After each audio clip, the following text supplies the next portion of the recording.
नमस्कार दोस्तों, क्या मोदी सरकार की एनफोर्समेंट डायरेक्टरेट टीएमसी के मंत्री और नेता पार्था चैटर्जी की गिरफ्तारी के जरिए पश्चिम बंगाल की मुख्यमंत्री ममता बनर्जी की गिरेबान तक पहुंचना चाहती है?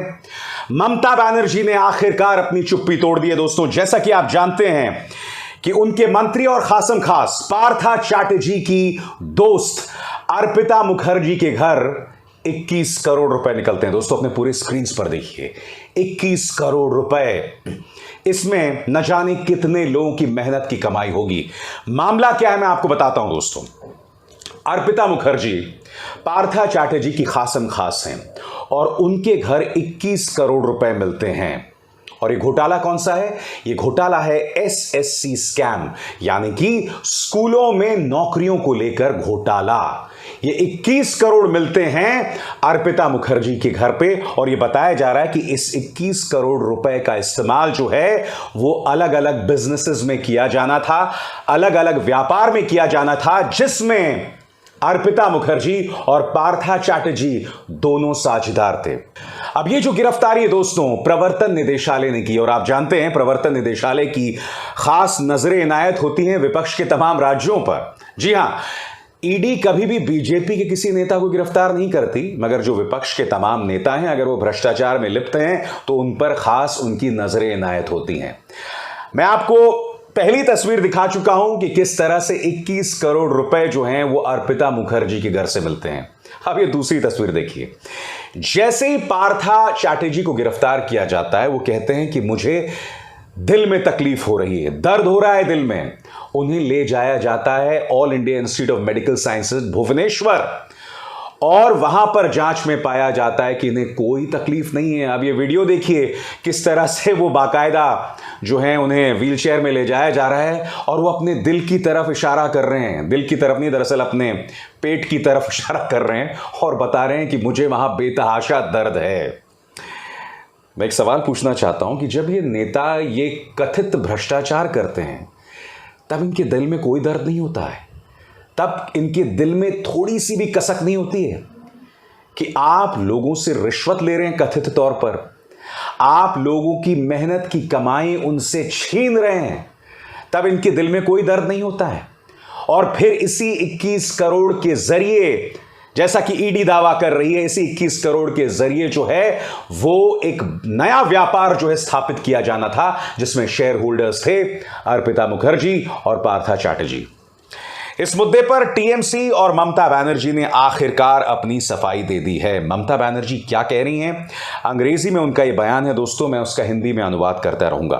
उन्होंने कहा, पहला बयान, if anyone is found guilty he और she must be punished but I condemn the malicious campaign against me. कहती हैं अगर कोई दोषी पाया गया तो उस पर कार्रवाई होनी चाहिए, मगर मेरे खिलाफ जो दुष्प्रचार, यानी ममता बनर्जी के खिलाफ जो दुष्प्रचार चलाया जा रहा है वो उसकी भर्त्सना करती हैं। दूसरी बात, ममता बनर्जी ने अपनी चुप्पी तोड़ते हुए क्या कहा?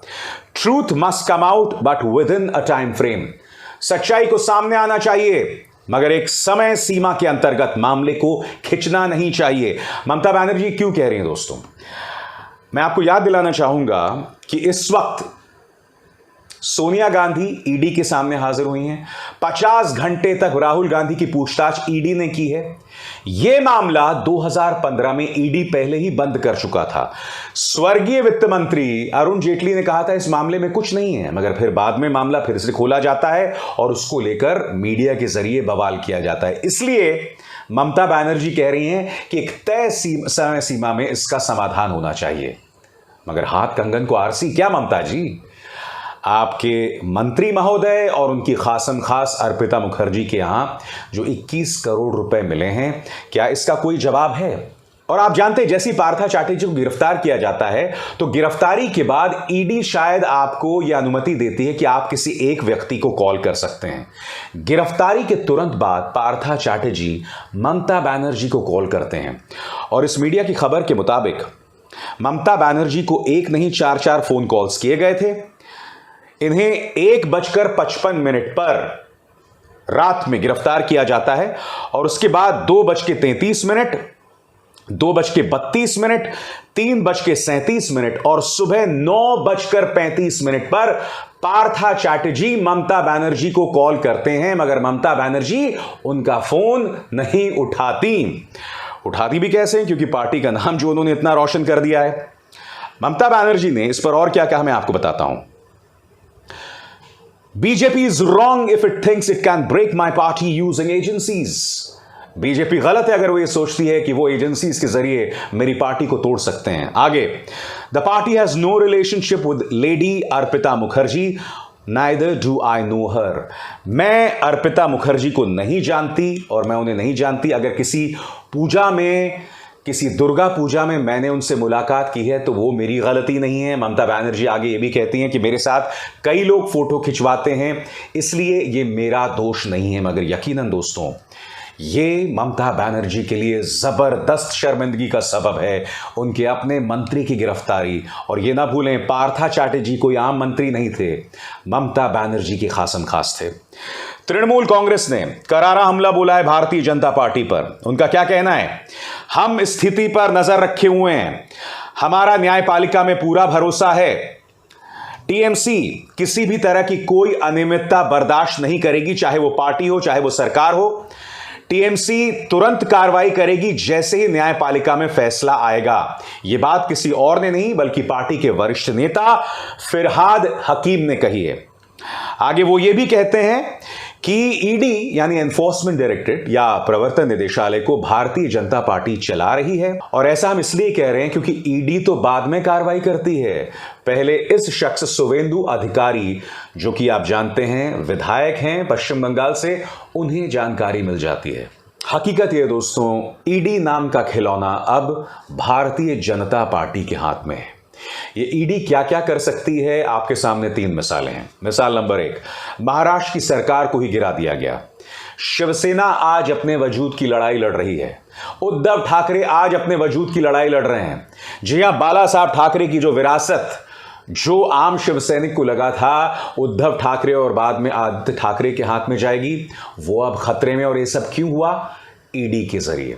क्योंकि आप जानते हैं कि एकनाथ शिंदे की जो सरकार बनी, उनके साथ जो 40 बागी विधायक थे, उनमें से कईयों के खिलाफ ईडी के केसेस थे।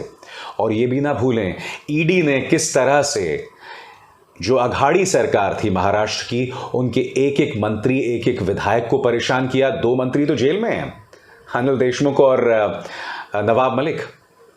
और फिर कौन भूल सकता है कि राहुल गांधी और सोनिया गांधी को किस तरह से ईडी ने परेशान किया। तो ईडी का खेल लगातार जारी है दोस्तों, तमाम राज्यों में जारी है। और भारतीय जनता पार्टी को ऐसा लगता है कि ईडी के जरिए वो अपने तमाम राजनीतिक उद्देश्यों को हासिल कर सकती है। मगर जैसे कि वो कहावत है ना कि वक्त बदलता है, पासा पलटता है, और जिस चीज का आप बेजा इस्तेमाल करते हैं, वक्त आता है जब आपको अपने कर्मों के मुताबिक उसका जवाब देना पड़ता है। अभिसार शर्मा को दीजिए इजाजत। नमस्कार।